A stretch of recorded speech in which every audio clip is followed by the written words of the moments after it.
আসসালামু আলাইকুম, শুভ সকাল। সবাই কেমন আছেন? আপনাদের জন্য আজকে আরেকটি ভিডিও নিয়ে আসলাম। এই যে দেখতে পাচ্ছেন আমার একটি গাছ, এটির নাম হচ্ছে ডেভিলস ব্যাকবোন।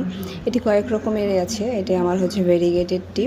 তো এটি একটি ডাল একদম লম্বা হয়ে গিয়েছে, দেখতে ভালো লাগছে না, তাই ভাবছি আজকে এটাকে ঝোপালো করব আর টেকনিকটি আপনাদের সাথে শেয়ার করব। তো আমি যেটা করব সেটা হচ্ছে এই গাছটিকে কয়েকটি ভাগে বিভক্ত করে দেবো। এই যে দেখতে পাচ্ছেন এভাবে ছোট ছোট করে লাগিয়ে দিলে আমাদের দেখা যাবে এই ছোট্ট টবটি ভরে উঠবে। আর সামনে যেহেতু বর্ষার সিজন, দেখা যাবে যে এটি খুব দ্রুতই বেড়ে উঠবে। তো আমি এভাবেই গাছগুলো করি।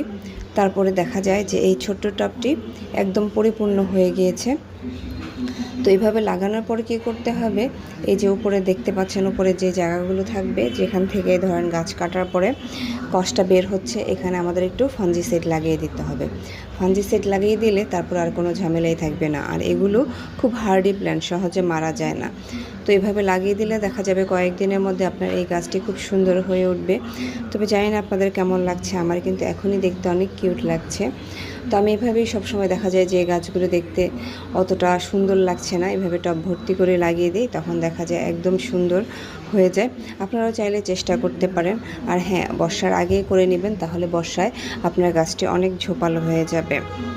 এভাবে আমি আপনাদেরকে পরবর্তী আপডেটটা অবশ্যই জানিয়ে দিব যে আমার এই গাছটি দেখতে কেমন হয়েছে।